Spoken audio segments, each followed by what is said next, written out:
Cześć! Dzisiaj będzie trochę o przygotowaniu podłoża, hydroizolacji poziomej wraz z folią oraz wycinaniem i układaniem styropianu pod posadzki. Także zapraszam i zaczynamy. Oczyszczania chudziaka ma raczej charakter symboliczny. Nie robimy tego pod poziomicę, chodzi bardziej o zlikwidowanie wszystkich nadlewek i kleksów, które pozostały po tynkach. Nie starajcie się tego zrobić zbyt dokładnie. Chudziaka można odkurzać, zamiatać, skrobać w nieskończoność, zawsze się będzie sypał. No chyba że zostanie porządnie zagruntowany.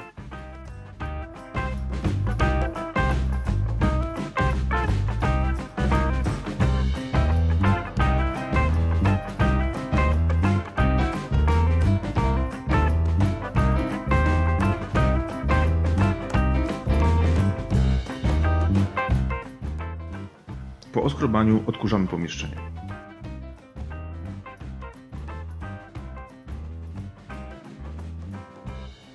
Kolejnym krokiem jest gruntowanie. Przygotujcie się na duże zużycie. U mnie na około 100 m2 chudziaka poszło prawie 5 baniek gruntu.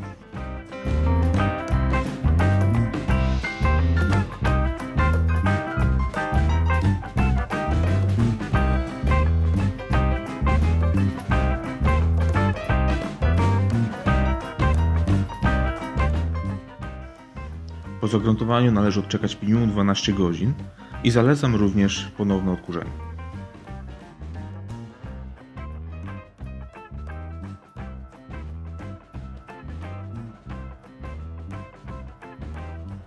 Tak przygotowane podłoże można zacząć malować hydroizolacją. Zaczynamy zalewając obficie narożniki i wszystkie łączenia papy.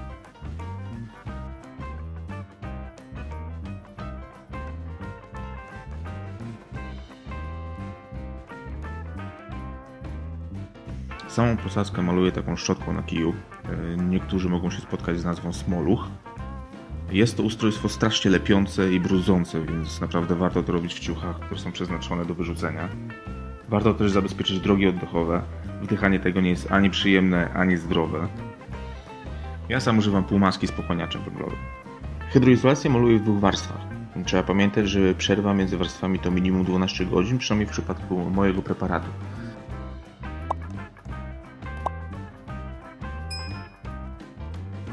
Jeżeli malujecie to na raty, tak jak ja, to nie bawcie się w czyszczenie pędzla rozpuszczalnikami. Naprawdę to nie ma najmniejszego sensu. Zostawcie to, niech sobie to spokojnie zaschnie, a na następny dzień wystarczy wykruszyć pozostały materiał i pędzel lepiej wygląda niż po rozpuszczalnikach. Po drugiej warstwie warto zostawić to na 3-4 dni, zanim przykryjemy to folią. Niech to dobrze wyschnie. Samą folię kładziemy solidnym zakładem, najlepiej żeby wystawała ponad styropian.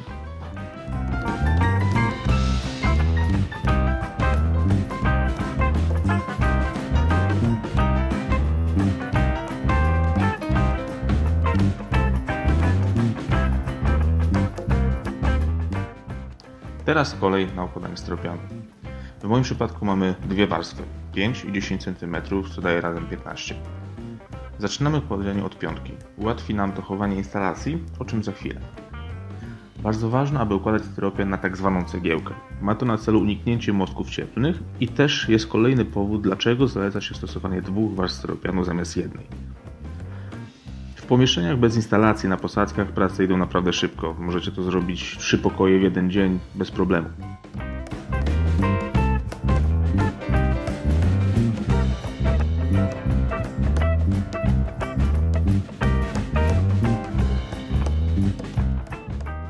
Gorzej jest na przykład w łazienkach, gdzie mam instalację wodno-kanalizacyjną. Jest to sporo wycinanek.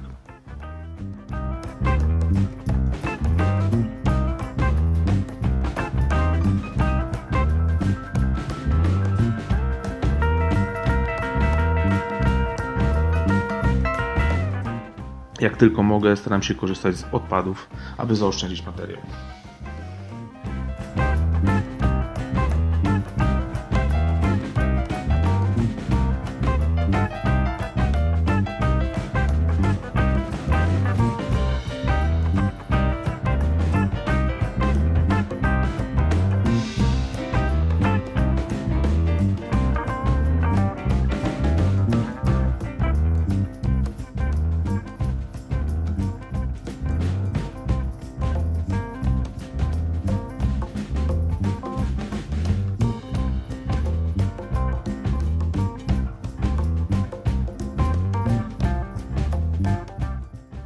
Jak zapewne założyliście, styropian jest wyższy niż rury na posadzce. Tą przestrzeń wypełniam pianką przed położeniem drugiej warstwy.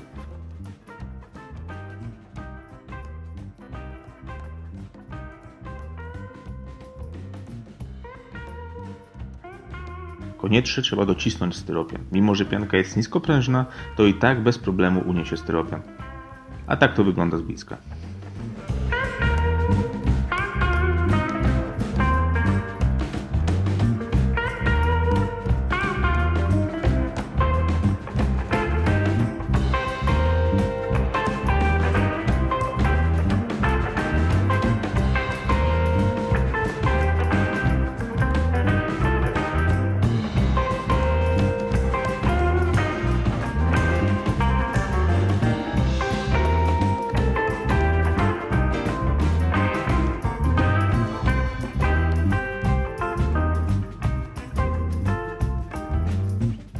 Drugą warstwę styropianu układamy prostopadle do pierwszej i z przesunięciem, tak żeby szczeliny między arkuszami nie nachodziły na siebie.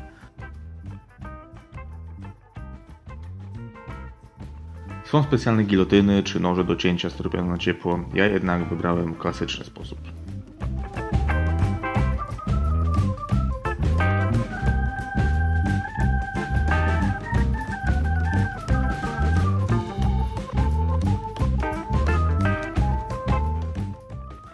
Tutaj mamy rury do rekuperacji. Mimo że są tu kanały nawiewne i woda nie powinna się w nich skraplać, postanowiłem szczelnie otulić je pianą.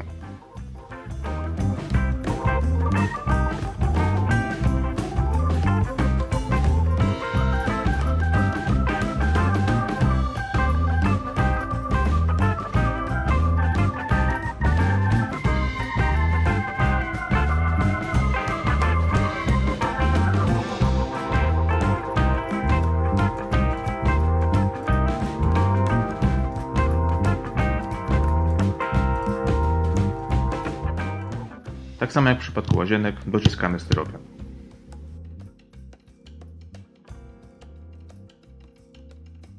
Nie mam tego wyraźnie pokazane na materiale, ale tutaj widać, że w miejscu kominka jest inny styropian. To twardy styrodur, który mi został po izolacji fundamentów. Polecił mi takie rozwiązanie znajomy, który miał problem z pękającą posadzką pod kominkiem przy zastosowaniu zwykłego styropianu EPS 100.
Na koniec pozostaje zapiankowanie szczelin i pozostawienie do wyschnięcia.